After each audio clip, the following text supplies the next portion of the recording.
Thank you very much.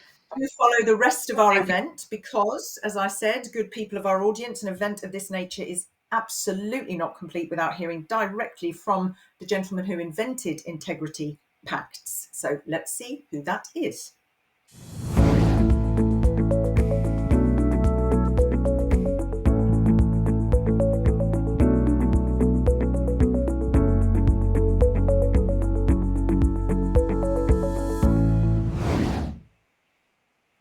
A warm welcome to you. You're a lawyer, development economist, a civil society leader, and so much more. And you founded Transparency International in 1993 and chaired it for 12 years. So I think the last words before I do the sort of housekeeping ending do belong to you, Peter Eigen. Thank you so much for being with us. Let me give the floor to you. Well, thank you very much, Katrina Sichel. This was a love fest for me. The whole 2.5 hours or the 3 hours, because of your own affection to this discussion, the 3 hours were really wonderful. It felt like a father watching his favorite daughter marrying somebody whom he likes. In fact, I should say the grandfather.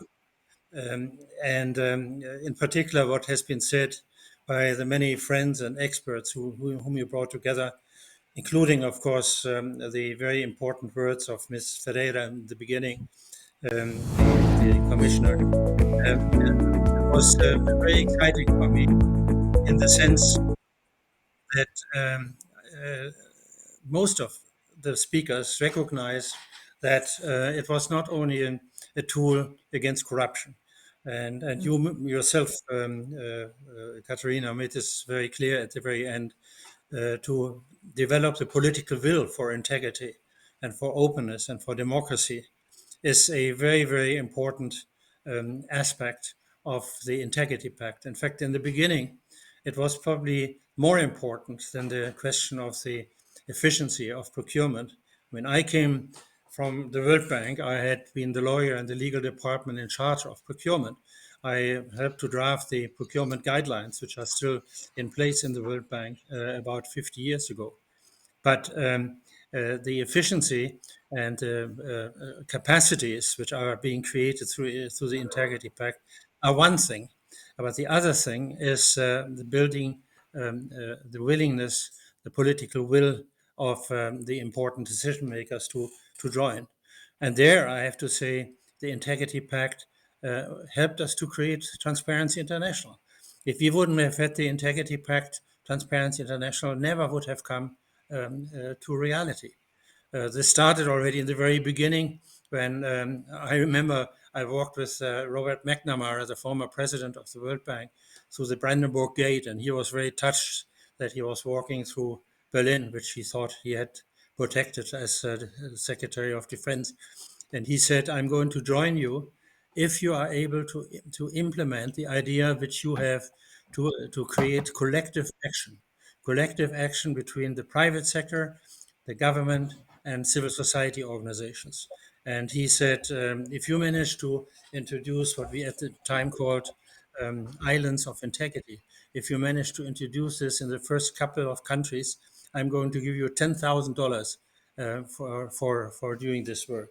So this was for us in the very beginning an idea where we thought about what is the true meaning of collective action. That is that actors work together who have different interests, who have different strategies, different perspectives, and yet you manage to bring them together to work together with respect.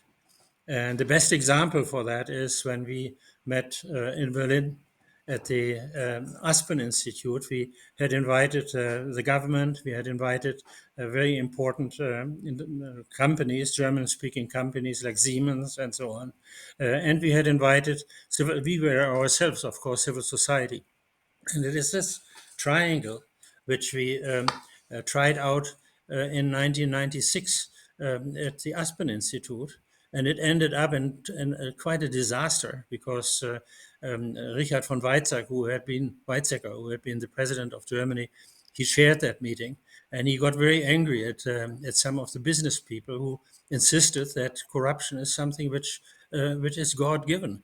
You cannot stop it. So you cannot keep German companies, for instance, from doing what everybody else is doing.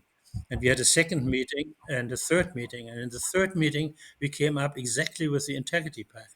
And when at the time, I remember when Siemens heard that we were promising to arrange with other competitors in ongoing competitive situations, that they all stop bribing at the same time, and that we would make arrangements for monitoring.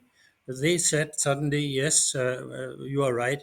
We all have to stop bribing. And they wrote an open letter to Helmut Kohl at the time saying we have to join the OECD Convention Against Foreign Bribery.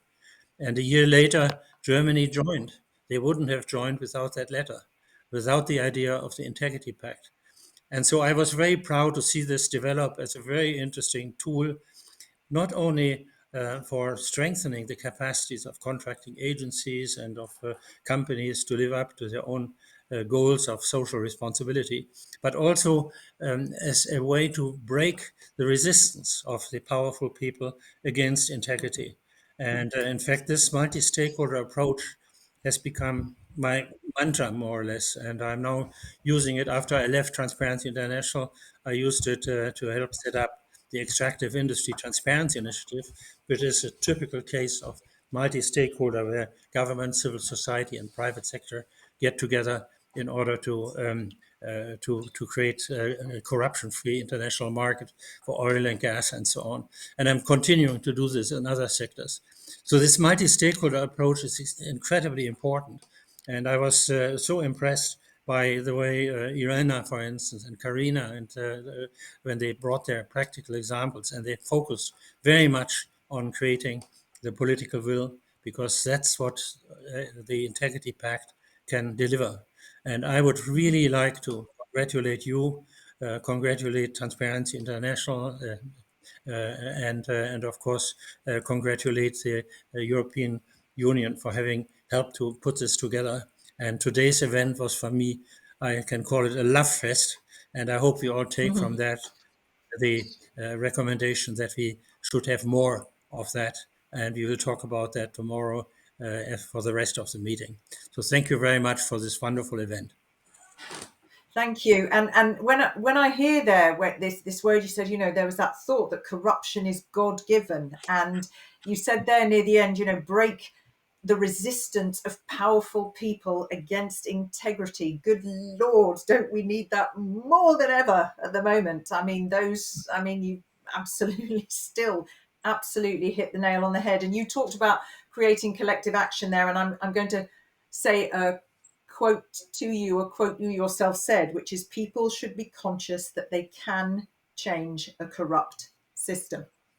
So thank you very, very much. I'm glad that it was a love fest for you. What other better thing could happen on a Tuesday night in a chilly February than that? And in fact, a love fest ahead of Valentine's Day. So there we go. It fell at exactly the right time. It's been a real privilege to have you with us, really, truly, and to have you share the screen at the end. So thank you so very, very much. I thank you for allowing to do that for you.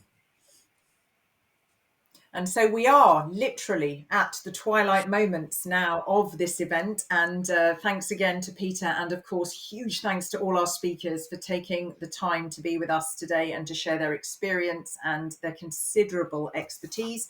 May I please say big thanks to Transparency International and also to DG Regio for organising and for hosting this event, and to Belgian communication agency Global Concept, and the technical wizards at Blue Moon, who tried to bring you something different than the average webinar.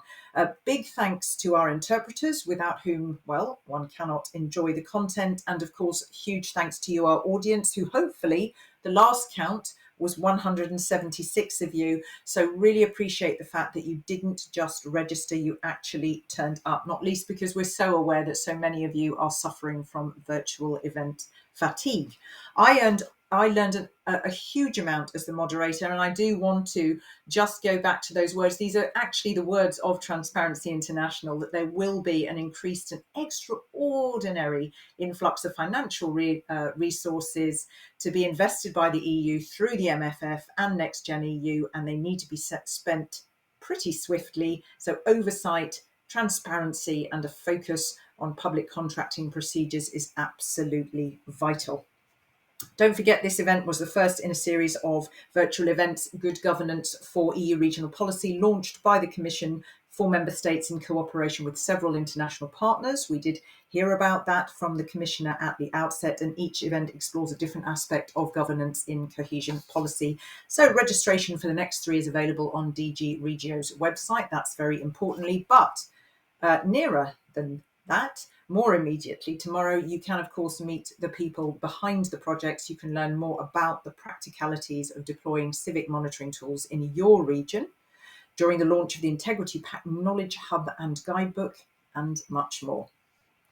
On that note, don't stop tweeting words of wisdom, hashtag Integrity Pacts. It really has been an absolute pleasure to be with you to discuss these vitally important issues, and one of the mechanisms that is and can make a real difference. And I really hope that the legacy is one that the Commission, the Member States, and all stakeholders take forward. It's an absolute no-brainer, and it's absolutely vital.